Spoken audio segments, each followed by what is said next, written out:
Selamat datang di channel Reka Film. Buat kalian yang baru bergabung, jangan lupa klik tombol subscribe dan aktifkan lonceng notifikasinya agar tidak ketinggalan video-video terbaru dari channel ini.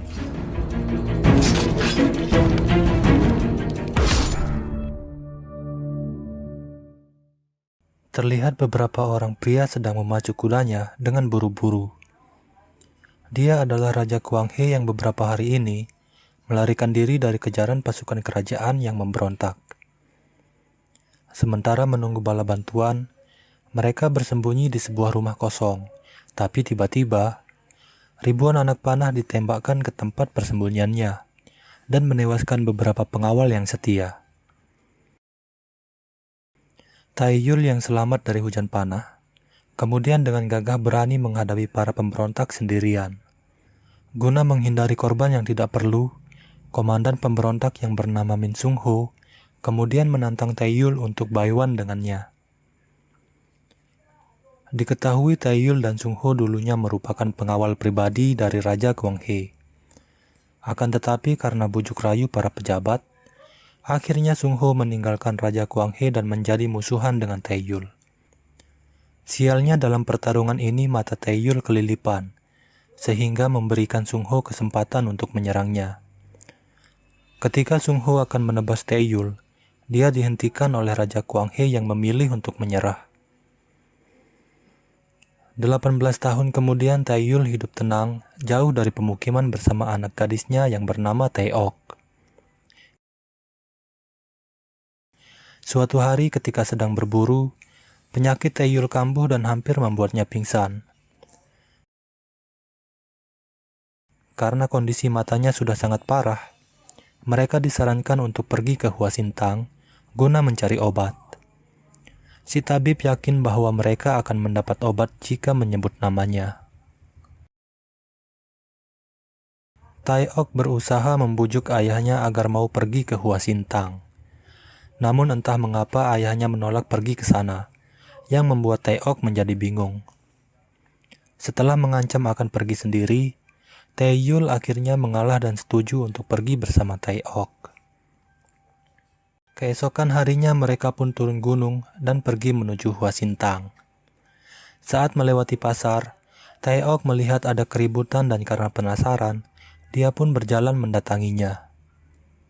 Ternyata keributan itu disebabkan oleh para pedagang budak yang sedang menjual istri dari salah seorang warga setempat. Semenjak pergantian kekuasaan, negara Joseon menjadi semakin lemah yang membuatnya tidak bisa bersaing dengan negara tetangga seperti Qing dan Ming. Para pedagang budak ini berasal dari negeri Qing dan dibekingi salah seorang kerabat kerajaan, sehingga para petugas keamanan tidak bisa berbuat apa-apa. Di tempat lain, seorang pejabat Joseon bernama Lee Man-hyuk sedang menjamu utusan dari negeri Qing. Kemudian salah seorang kerabat kerajaan dari negeri Qing datang dan bergabung. Dia adalah Guru Tai, salah seorang pendekar pedang terbaik dari negeri Qing, dan juga ketua kelompok Huang yang adalah para pedagang budak. Di tengah diskusi mereka, suasana menjadi panas. Guru Tai dengan sengaja menghina kerajaan Joseon yang membuat Min Sung Ho menjadi geram. Untuk meredakan suasana, dia kemudian menantang Sung Ho melawan salah seorang anak buahnya.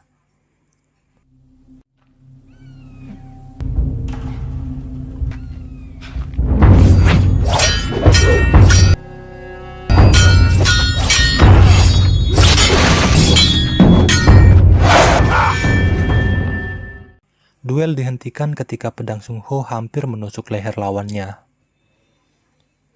Guru Tai dan anak buahnya kemudian pergi meninggalkan perjamuan itu. Taeok yang telah tiba di Hua Sintang harus kecewa ketika pemilik Hua Sintang yang bernama Hua Son tidak memberi obat yang dibutuhkan ayahnya. Mereka pun pergi dengan kesal karena merasa telah ditipu oleh si tabib. Guru Tai datang ke Hua Sintang untuk menawarkan bisnis perdagangan budak kepada Hua Son. Namun Hua Son menolaknya secara halus. Merasa omongan Guru Tai semakin lama semakin ngaco, Hua Son kemudian pergi meninggalkannya. Malam harinya, Hua Son dipanggil pejabat Li untuk datang ke rumahnya. Pejabat Li meminta bantuan Hwason untuk dicarikan seorang anak gadis guna dijadikan anak angkat. Hwason menyanggupinya dan berpikir jika Taeok adalah calon yang tepat. Keesokan harinya Hwason mendatangi tempat Taeok menginap. Taeok terlihat kesal ketika melihat Hwason SKSD dengannya. Hwason mengatakan bisa membantu mendapatkan obat untuk ayahnya. Mereka kemudian pergi ke rumah pejabat Li. Taeyul yang baru pulang silaturahmi dari rumah teman lamanya tidak menemukan Taeok di penginapan. Setelah mengetahui bahwa Taeok pergi bersama Hwason, dia pun segera menyusulnya. Pejabat Li menyampaikan maksudnya untuk mengadopsi Taeok. Dengan iming-iming akan diberi obat yang dibutuhkan ayahnya, Taeok dengan senang hati menerima tawaran pejabat Li. Hwason dan Taeok kemudian pamit untuk pulang ke Hwasintang. Sungho yang baru tiba di rumah pejabat Li terlihat terpana ketika berpapasan dengan Taeok. Bukan karena Taeok cantik atau Hwason yang mirip anggota Blackpink, melainkan karena ikat rambut yang dipakai Taeok tidak asing bagi Sungho. Pejabat Li kemudian memberitahu Sungho bahwa Taeok adalah anak angkatnya. Saat tiba di Hwasintang, terjadi keributan yang disebabkan oleh anak buah guru Tai. Om-om ini menelanjangi pelayan wanita di sana dan memaksa melayani mereka. Hwason yang tidak bisa menahan amarahnya langsung menyerang bersama pengawalnya. Tapi melawan satu orang saja sudah membuat mereka tak berdaya. Taeok datang dan melempar si brewok dengan batu yang membuat pipinya terluka. Si brewok yang murka langsung menyerang Taeok, tapi tiba-tiba Taeyul muncul dan mengatakan, namanya juga anak kecil. Dia kemudian meminta maaf kepada brewok atas perbuatan anaknya. Si brewok akan memaafkan Taeok jika Taeyul minta maaf sambil berlutut. Taeyul pun menuruti kemauan si brewok, tapi si gundul di belakang brewok langsung menyerang Taeyul. Akhirnya Taeyul menunjukkan kemampuannya. Si gundul dianiaya dengan hanya tongkat kecil yang dibawanya. Mereka pun hanya bisa tersipu malu karena telah menyinggung orang yang salah. Di kejauhan, Sungho yang melihat kemunculan Taeyul kemungkinan sudah bisa menyimpulkan siapa sebenarnya Taeok. Di malam hari, Taeyul kemudian menceritakan kebenaran tentang Taeok yang ternyata bukanlah anaknya. Taeok adalah putri dari Raja Kwanghe yang dulu dikudeta oleh para pejabatnya yang haus akan kekuasaan. Dan Taeyul adalah pengawal yang dipercayakan untuk merawatnya. Taeok yang tidak ingin lagi menjadi beban bagi Taeyul, akhirnya diam-diam pergi meninggalkan Taeyul menuju rumah pejabat Li. Tapi, ternyata keputusannya ini adalah awal dari bencana bagi dirinya. Keesokan paginya, anak buah guru Tai menceritakan bahwa mereka telah dikalahkan oleh seorang pendekar misterius yang sangat hebat. Guru Tai yang penasaran langsung mengirim pasukan terbaiknya untuk menemukan pendekar misterius itu. Selanjutnya dia menugaskan si brewok dan kawan-kawan untuk mengundang Sungho ke tempatnya. Guru Tai tertarik dengan kemampuan pedang Sungho dan ingin agar Sungho bisa bergabung menjadi pengikutnya. Dia pun menawarkan harta, tahta, wanita bagi Sungho, tapi Sungho yang setia pada tanah air beta menolak tawaran guru Tai dan langsung pergi dari sana. Sebenarnya Sungho sangat kecewa dengan pemerintahan yang sekarang. Para pejabat terlalu mementingkan diri sendiri dan tidak memperdulikan rakyatnya. Lebih parah lagi, dana bansos pun mereka korupsi yang notabene-nya diperuntukkan bagi rakyat miskin dan kurang mampu. Sungho sangat menyesal telah membantu menggulingkan Raja Kwanghe. Dia pun memutuskan pensiun dari pemerintahan dan menjalani hidup apa adanya. Di tempat lain, Taeyul yang tidak mendapati Taeok di penginapan memutuskan untuk mencarinya. Saat melewati hutan, pasukan yang dikirim guru Tai menyergap dan menyerangnya. Taeyul yang sedang buru-buru, tanpa basa-basi langsung membantai mereka. Utusan dari negeri Qing mendatangi guru Tai dan memperlihatkan surat yang dikirim oleh pejabat Li. Guru Tai menjadi murka setelah mengetahui bahwa pejabat Li ingin dia mati. Malam harinya, Kurutai datang bersama pasukannya dan membantai orang-orang di rumah pejabat Li.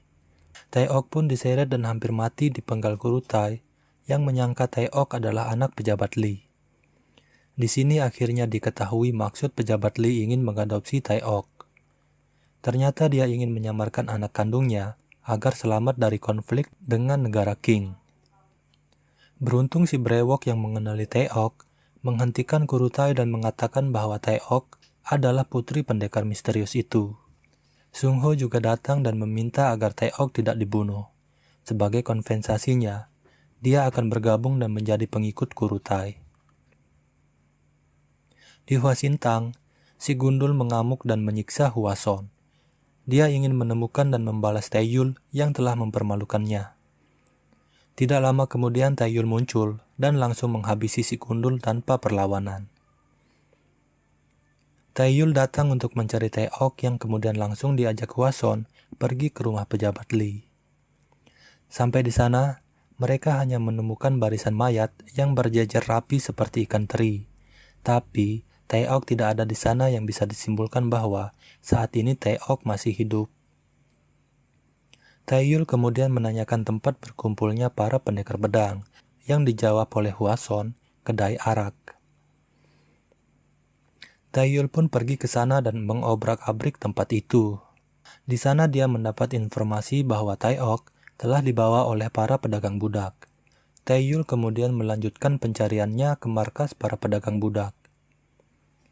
Tapi, setelah melakukan pembantaian dan melepaskan para budak yang ditahan, dia tetap tidak menemukan Taeok. Beruntung ada salah seorang pedagang budak yang selamat dikarenakan ketika teman-temannya dibantai, dia sedang menunaikan hajatnya di semak-semak.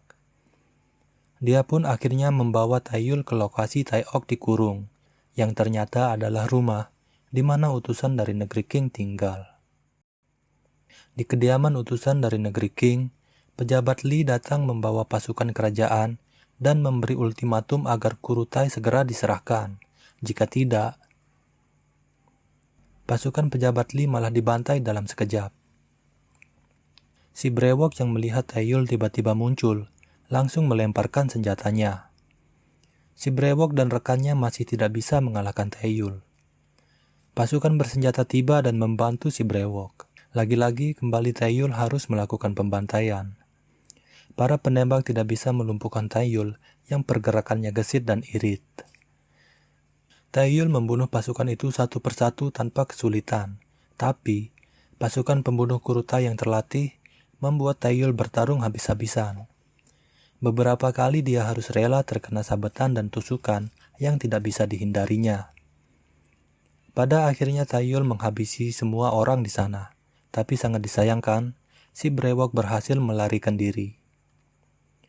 Taeyul yang sudah sangat kelelahan, ditambah dengan penyakit di matanya yang kambuh, akhirnya terjatuh dan pingsan.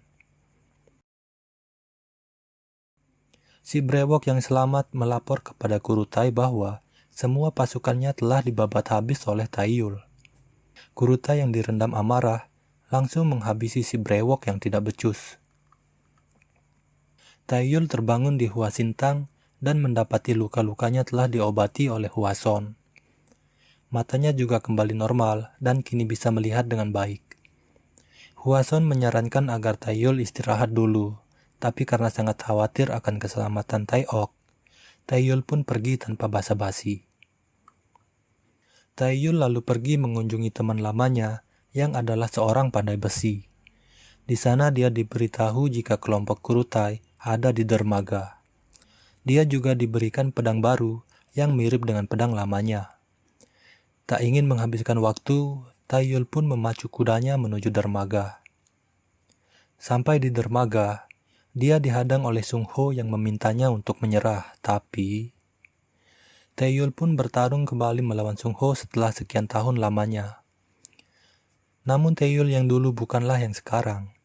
Taeyul mengalahkan Sung Ho tanpa membuatnya terluka, tapi Kurutai muncul dan membunuh Sung Ho yang dianggap tidak berguna. Kurutai kemudian menantang Taeyul untuk bayuan dengannya. Jika Taeyul menang, maka Taeok akan dibebaskan tanpa syarat. Taeyul pun mengikuti Kurutai ke arena di mana telah hadir utusan dari negeri King, Sung Ho dan pengawalnya, dan Taeok yang dijaga ketat oleh harem Kurutai. Melihat Taeok yang diperlakukan layaknya hewan peliharaan, membuat Taeyul tidak fokus melawan Kurutai. Beberapa kali dia terkena sabetan pedangnya, tapi dengan semangat baja dan tekad besinya, Taeyul berhasil menipu pergerakan Kurutai untuk mendekati Taeok dan menebas leher harem Kurutai. Kurutai yang kalap melihat haremnya terkapar, menyerang dengan membabi buta tanpa memperhatikan kode etik perpedangan yang membuat lehernya tersayat dan dadanya tertusuk pedang Taeyul yang mengakhiri hidupnya. Selesai sudah perjalanan Taeyul menyelamatkan anak gadisnya dari perbudakan. Akhirnya mereka kembali lagi ke gunung, di mana mereka menjalani kehidupan dengan damai. Dan film pun